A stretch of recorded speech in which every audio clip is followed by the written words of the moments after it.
Welcome to the Tony Gaskin Show, best-selling author, celebrity life coach, and international speaker.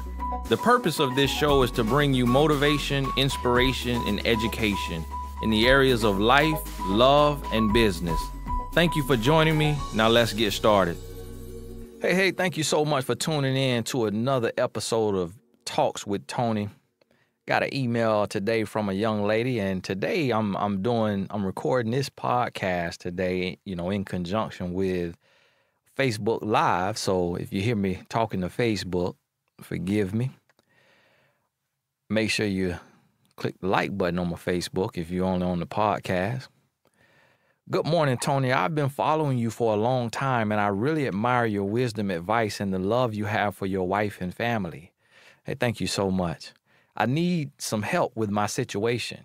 I've been with my on and off boyfriend for the last 2 years, but I've known him for 4. He's cheated and lied about simple things to big things, and I have forgiven him each time after much convincing that he will be better. I am so weak to him, and I guess it's because I love him since I always seem to let him back in.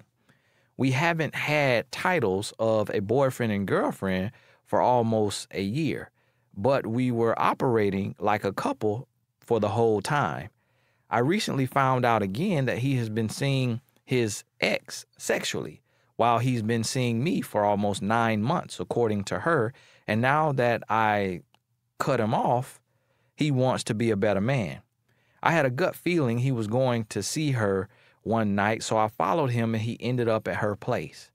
That night before I caught him, he blatantly lied in my face while staying with me in my apartment after we had sex that he was going to see his kids, but really was plotting from the whole day to see her. Shaking my head. He was planning the planning of the lie and using your kids to appear to be honest is hard to get over. Now he wants to give up passwords again, give me his house key, and be all transparent to make me stay. I ask him why he goes back all the time to her, and he says because it's comfortable there.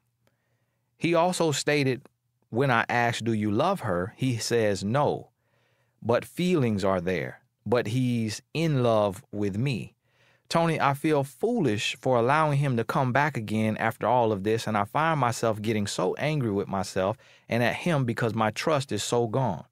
He claims he wants to regain it back, but I can see his impatience with me when I ask him to call certain females back to prove their relationship is nothing. Tony, should I just leave this alone? Don't want to torture myself just to trust him. I look forward to hearing from you. Hey, thank you so much for writing in. And remember, if you have a question for me for the podcast, it's the podcast.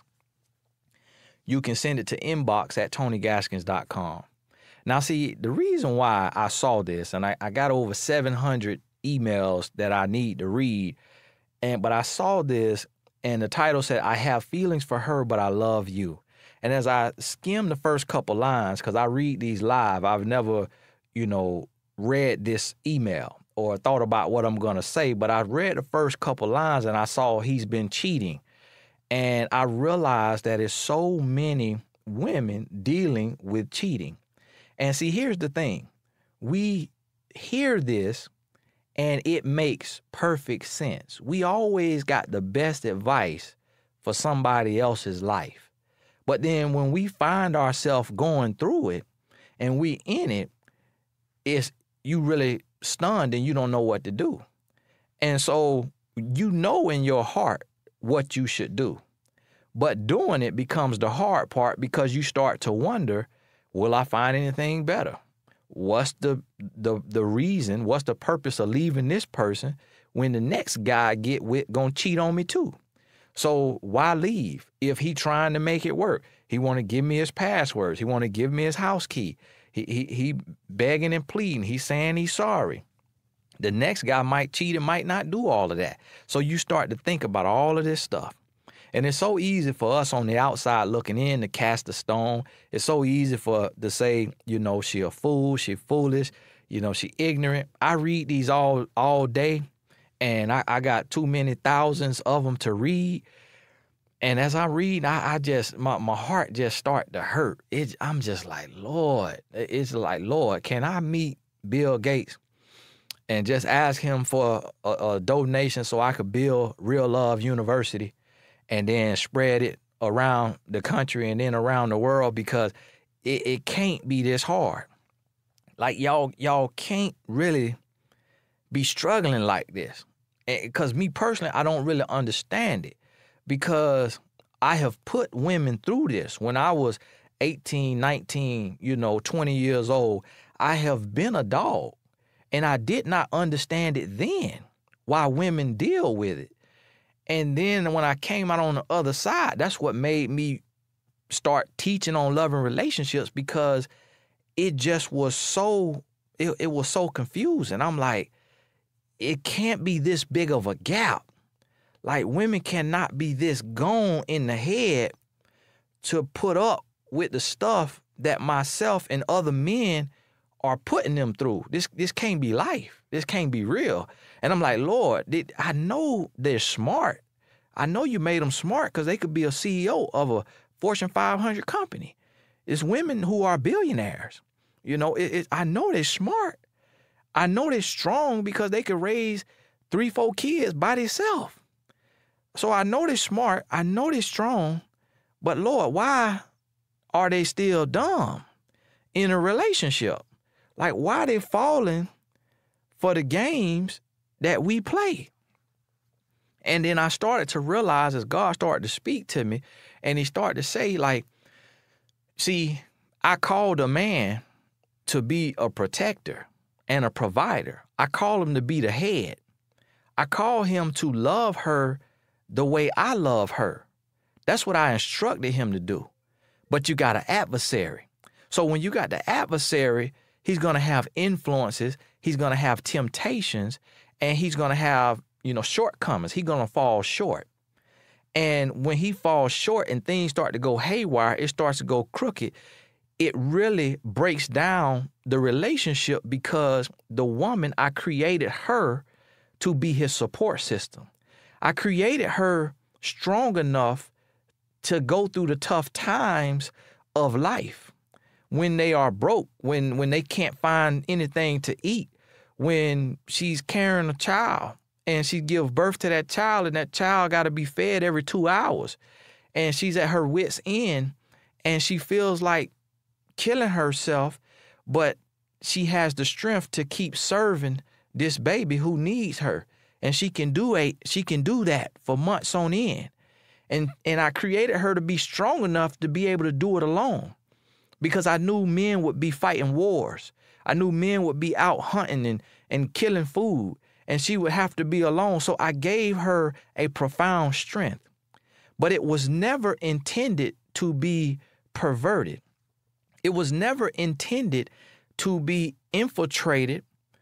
Although I knew it would happen, I created perfection and I allowed the imperfection. I created righteousness and holiness, but I allowed wickedness. And I allowed that because it gives a human a choice. Because if you had no choice, then you wouldn't be a human, you would be a robot. And so I did not create robots, I created humans. So you have a heart, and you have a mind, and you have a soul, and you have a spirit. So you can make choices in your life and decide what is right and what is wrong for you. And so I started to realize that these women are so caught up with supporting a man and being there and trying to be his rock, trying to be his backbone, his support system, that you lose all your senses and you stop supporting and loving yourself. You stop loving yourself, and you are a human. So eventually, when you stop loving yourself, you start losing yourself. And when you start losing yourself, you start weakening yourself. And when you start weakening yourself, you begin to weaken him and weaken the relationship, because you are now enabling him. You are now making him complacent, because you are always there. And you go from being his woman to being his mother. See, the person who should always be there is his mother. But see, when you go into a relationship, you are not his mother. You can walk away. You don't have to be there when he continues to cheat, when he continues to lie to you and mislead you and dog you out. You don't have to be there. But you are not looking for a husband. You're looking for a son because of the mothering nature in you, the nurturing nature about you. You're looking for a son. So now you start to see this man that you are sleeping with as your child. And you create this incestual relationship. And we have this in our life. We have men looking for a mother, but trying to call her wife. We have men who are having sex with their mother, not the biological mother, their woman that they treat like their mother because they expect her to love them through any and everything, regardless of how bad it is. I remember seeing my grandmother had a mother's love like none other. And she had one living son. And he would do some crazy stuff. He would get in trouble. He would, get caught up in stuff. And then she had grandsons who would be in and out of jail. And she would bail them out. And everybody kept saying, Grandma, why you keep getting them boys out of prison? Leave it but in there. They want to act up, they want to do wrong. But see, that's a mother's love. And even it comes to a time that a mother got to pull back after a man is over 18. But what happening is women today, y'all ain't wives anymore. Y'all mothers. You treating your man like your son and you sleeping with him. So what happened, it create the same thing in our children. Daughters end up wanting to date their daddy because that's what it looked like that their parents doing. Sons end up wanting to date their mama. And now you can't have a relationship because she too much of a daddy's girl and he too much of a mama's boy. Because that's what they saw. They saw husband and wife or boyfriend and girlfriend or common law relationships looking like they together but really raising each other. And one abusing the other. One abusing the other or both abusing. Because what happens is a woman being smarter begins to mentally abuse a man. Mentally and emotionally abuse a man. And then the man being lesser when it comes to knowledge in the brain begins to physically abuse a woman and also emotionally abuse this woman by cheating and then sometimes physically abusing her. So we operate differently because he's big and strong. He can be physically abused, and because she's smarter, she can mentally and emotionally abuse. And so now this is what we create and we call it love. So this young lady wrote me and she said, I've known this guy for 4 years and I've been on and off boyfriend for the last 2 years. For one, y'all known each other too long to be together. Because when it's real and when it's going to work, it don't take 2 years to start. It don't take 2 years to get started. And then you say in the last year, y'all haven't had a title of boyfriend and girlfriend for almost a year, but y'all been operating like one. Let me ask you this. Are you going to go on somebody's job and do all the work and show up every day and do everything and not get benefits? No, you're not. No, you're not. If you going to go and do the job of a CEO for a company and not make them give you the CEO title and the CEO pay. No, you're not. So y'all having a relationship with a single man. You're in a relationship with a single man. This is not your man. He got community ding-a-ling. He got community ding-a-ling, and he's sleeping around, and then he comes back to you, and look, now he done figured you out. And see, in Manglish, this is what he's saying. I done known you for 4 years, been with you for the last 2. Y'all probably was sleeping together the whole 4. If not, you've been sleeping together the last 2. Over the last year, he been sleeping with his ex for the last 9 months. He been sleeping with her. He says that there are feelings there, but he say he in love with you. See, he got feelings for both of y'all, but he don't have love for either one of y'all. He feel for both of you, but see, you got to realize also that love is a feeling. And the shallow form of love is a liking of, an affection for. So technically he has a form of love, but he definitely not in love with you. Because see, when somebody is in love, they no longer can cheat on you. When you fall in love, you can cheat on somebody you got love for. You can cheat on somebody you love. But when you are in love, that means it is all encompassing. That means it is all consuming. That means it is the end all be all. That means it is everything. When you are in love, cheating is out the window. It's out the window. And I tell guys this all the time. If I go to my hotel room and a woman done got in that room and she in that bed naked, and if I tried to sleep with that woman, I would throw up on her. I would throw up on that woman because I am in love with my wife of 11 years. Because that is how strong love is. You are in love.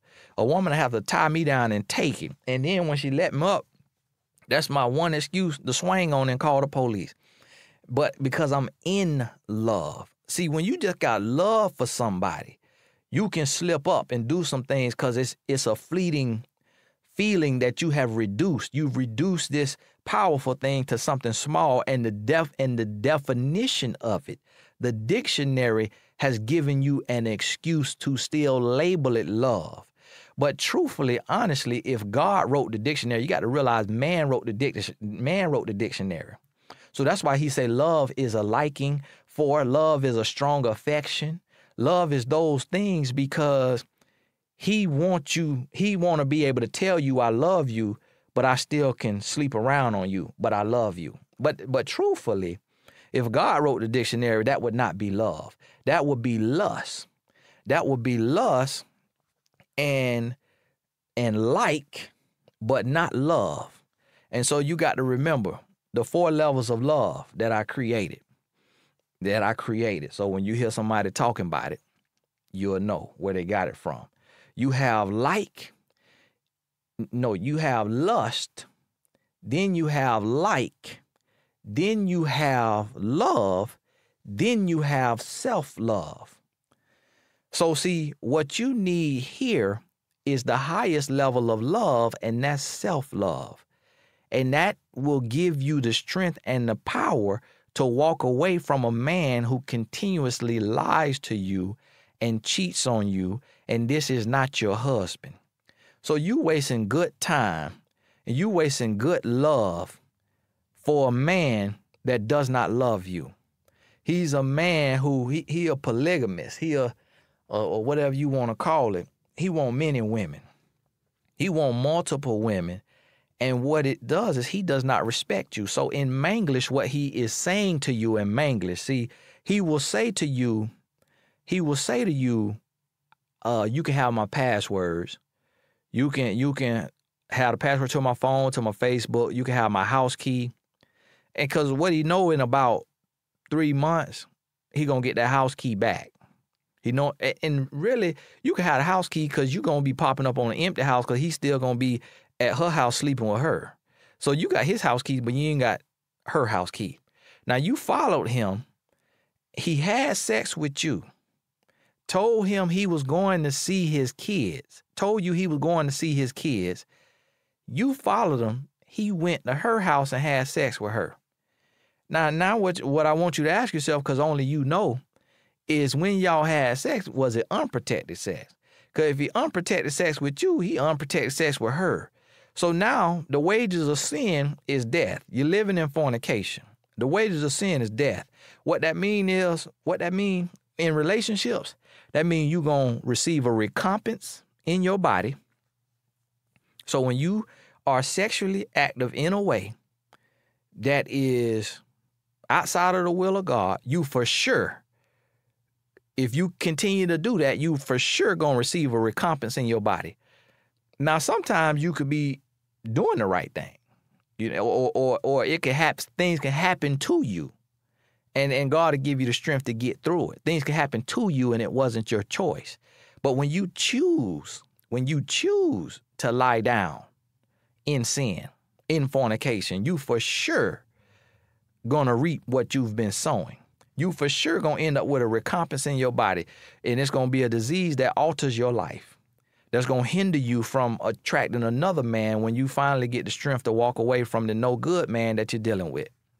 The other thing that's gonna happen is he eventually gonna meet a woman that's gonna love herself and respect herself, and he gonna leave you for her, and he gonna decide to grow up and become a man. And at this point, you probably will be pregnant. You probably will be pregnant and either done had his child or carrying his child when he meet another woman. And I just dealt with an email dealing with this, where a guy couldn't have sex with this woman, so he broke up with her because she, Christian, or her religion, I don't know what religion, and then went to another woman that he didn't want, got her pregnant, and now want to leave her as a single mother and try to get back the woman who wouldn't have sex with him. So while you on your back in fornication and you know this man is cheating and you know he is lying, eventually he gonna bring you back home a gift. That's the kind of gift that Satan gives. He gives snares, not blessings. See, God give gifts and adds no sorrow. He gonna bring you back home a gift that keep giving. And this gift gonna keep giving and you ain't gonna be able to get rid of it. And on one, it might be a lesson like a STD. On two, it might be a blessing in disguise like a child. But being born out of wedlock, you're going to struggle with that. And it's going to be hard because you're going to end up being a single mother, or you're going to be locked down with his child and he's still going to be able to cheat. And you still going to have to deal with him because you want your child to be able to talk to their father. So all of this is choices. Everything is choices. And see, the thing about it is we adults, we grown folks and we make bad choices. You got all the choices. You got all the resources. You got all the knowledge. You know right from wrong. But because of your insecurities, because of your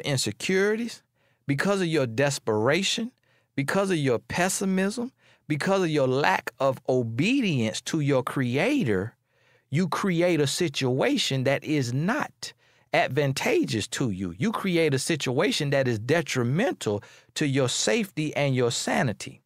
So now you have freedom of choice, but you don't have freedom of consequences. Everything you choose gonna come back with something, and it's gonna be good or bad. So I implore you to make the right choice. To look at this situation and say, look, I got a man who does not really love me, who keep cheating on me. And when he cheats on me, he comes back and he asks me to be with him and to accept him back. And he roll out the red carpet for me. And I've walked down that red carpet. I've stopped for my pictures. I've been down that red carpet time and time again. And then when I get to the end of the hall and think I'm about to enter the ball, I trip and fall. And he shows me that he has not changed. He rolled out that red carpet to walk me to a dead end. And this might be a year down the line. And then he do the same thing that he's been doing. And now you up the creek without a paddle and you don't know how to swim. And see, this what, I tried to do this when I was a grown boy. I tried to do this with my wife. I tried to get her up the creek, take her paddle, break it over my knee. And she told me, it don't matter how deep you take me. You can't drown me because I know how to swim. I won't ever be stranded on an island with you. I know how to get away. And even after being married with a baby, when I tried her, she walked away. She walked away, and I knew that she was going to be done. I let her stay gone for 3 days, begging her. And I knew that this woman left me when we was dating, and now she done left me when we just got married. 2 months into our marriage, I was 23 years old. I was still young and dumb. And she walked away. And I said, you know what? This woman's serious. If I say I'm going to change for her, I got to really change. I can't play with her. She not going to play this back and forth game. Guess what? At 23 years old, when I got my wife back after that 3-day break, I never lost her again. We've been married 11 years. Never lost her again. Never tried her again. Never put nothing else in her face to have to make her make a decision. Never tried her again. And guess what? I wasn't perfect. By the time I was 25, by the end of being 25, I had got all of my wandering eyes and my Facebook inbox cheating. I got that all out the way. And at 25 years old, I made a decision that I was going to be the perfect husband. I made a decision that I was going to be the perfect husband. And guess what? That is when I activated my favor. See, a man who finds a wife finds a good thing and receives favor from the Lord. But just because you get married don't mean you automatically favored.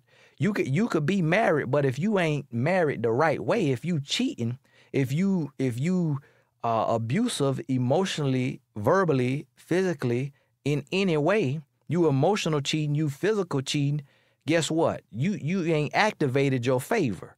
So when I got all the way right, I activated that favor and my life was elevated. So my wife having morals and standards forced me to become a better man to remain in her life. And then my favor, the oil run from the head. So when God anoints you, the oil run from the head. So we a body, and he says I'm the head. If he favors me, guess what? Her life is favored. So when my life went up, her life went up. And guess what? It worked.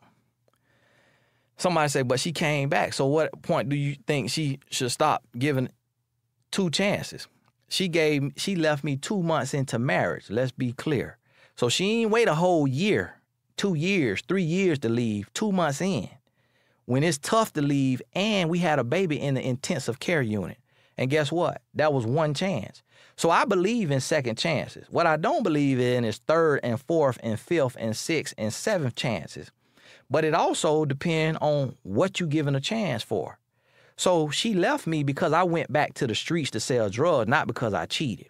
See, she ain't leave me because I cheated. It wasn't none of that thrown up in her face. She wasn't dealing with that. She left me because I went back to be a drug dealer, because I went back to the streets with my boys. And she said, I refuse to be with a man who gonna have an illegal lifestyle. She left on something smaller than cheating. So that's when I knew I can't play with this woman. This woman is not to be played with. So I had to change my life and elevate my lifestyle. So the thing here, the question that I read for some of y'all who missed it, this lady been dealing with this guy for 4 years, been on and off boyfriend for 2 years. Guess what? When you dating somebody and it's meant to be, you shouldn't have no off.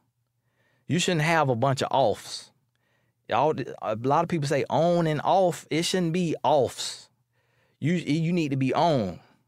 And off meaning if y'all not talking more than 2 weeks, that's an off.